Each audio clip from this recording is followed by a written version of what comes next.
magandang hapon sa inyong lahat mga kasari-sari. Ito na naman ang inyong palawan niyang tindera si Ate Tintin. At dahil matagal akong nawala kasi busy mga kasari, hindi sa tindahan, sa ibang bagay. Kaya nga magchichismis ako sa inyo ngayon mga kasari. Mag-real talk tayo.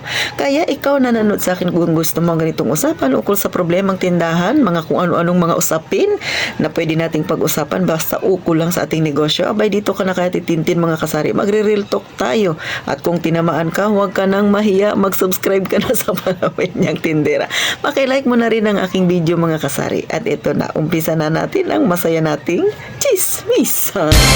Magandang hapon muli sa inyo mga kasari. No? So sa totoo lang, no, ito real talk lang. Dahil linggo naman ngayon, maghinay-hinay lang tayo sa ating topic mga kasari.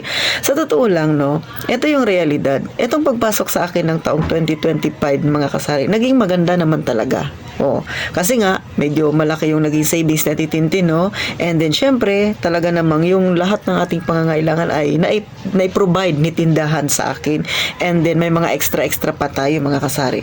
Pero itong Disyembre na ito, no, expected natin bilang isang may tindahan na dapat lalaki yung ating benta. Kasi nga syempre, alam naman natin na kapag pumapasok ang Disyembre talaga naman, 'di ba, dapat iniisip natin na doble yung ating kita, mas malaki yung ating magiging benta. Pero alam nyo ba mga kasari, ito yung nakakalungkot, realidad ng buhay. Hindi.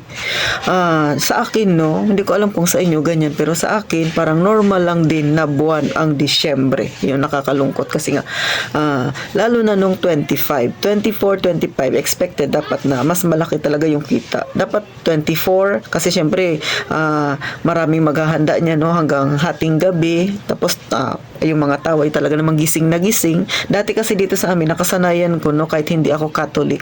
Pero dito sa mga kapitbahay namin, nakasanayan ko na sa kanilang makita, no. Last year, nagpupuyat pa ako na magbantay. Hanggang alas 12 talaga mga kasari. Pero alam niyo ba, no, 24 ng hating gabi, abay parang normal na araw lang. 10:30 pa lang natulog na ang inyong Ate Tintin, ang inyong Palawin Niyang Tindera. O saan ka pa, di ba?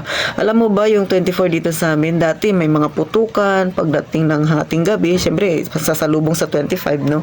Nas nagkakainan. Dito sa amin, parang normal na lang na araw. Medyo tahimik ang paligid, walang nag-iingay, may nagpapaputok pa minsan-minsan lang. Wala ka rin halos makikitang may may mga palamuti dito sa amin.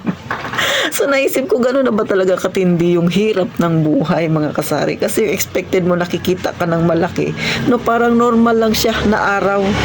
Sa totoo lang, si Ate Tintin, kabilang ako sa mga kagaya ng ibang mga tindera-tindera na naghahanda, lalo na pagka sumasapit yung 24, naghahanda ng maraming paninda kasi expected maraming bibili. O di ba mga bata?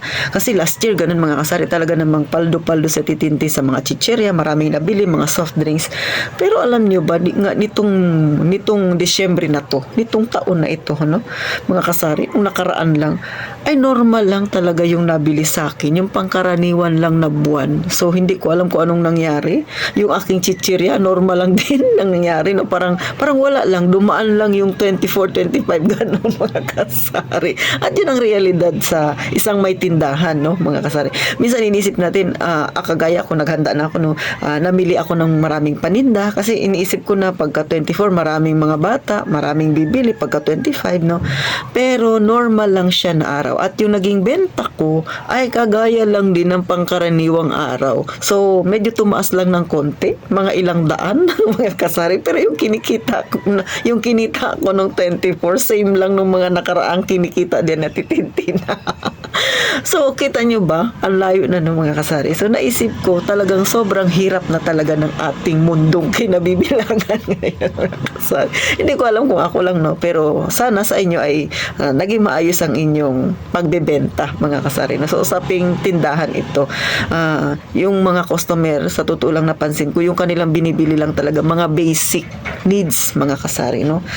Sibuyas, kamatis, paminta, yung ganun lang. Wala na masyadong talagang sabi grabing luho. Hindi gaya nung nakaraang taon yung mga bata pag gusto na bumili ng mga chichirya, mga kung ano-ano, mga inumin. No? Nakikita ko pa may mga paputok pa dito sa amin. Pero ngayong Disyembre na ito, hindi ko siya napagmasdan dito sa amin. At sabi ko kasi yung mga kasari, normal na araw lang. Wala masyadong napuyat. Ako napuyat ako kasi natrangkaso ako. Yun talaga yung dahilan ba't ilang araw akong nawala. Nung natrangkaso si Ate Tintin, hindi ako mapagkatulog sa gabi kasi grabe yung ubo ko, grabe yung sipon ko. Meron pa nga akong konti mga kasari. No?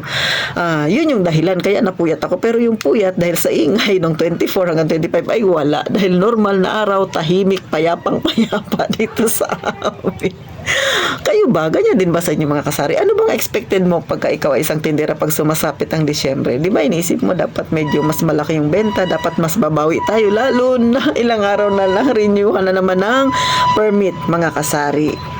So paano hanggang dito na lang si Ate Tintin, no? Na i-voice out ko lang sa inyo yung talagang nararamdaman ko nitong Disyembre. Medyo hindi siya ganun kaganda sa pagsalubong, no?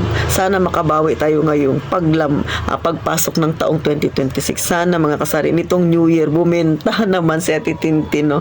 Kasi nga parang pangkaraniwang araw lang talaga yung nangyari sa akin mga kasari nitong 24 and 25 na expected ko dapat mas malaki yung benta. Pero wala tayong magagawa, yan ang buhay ng isang tindera at tinderong kagaya ko mga kasari. Pero ang mahalaga, wala tayong mabigat na karamdaman. So sana magkita tayo sa sunod na vlog na Titintin. Gaya nga ng palagi kong sinasabi, mag-iingat tayong palagi mga kasari.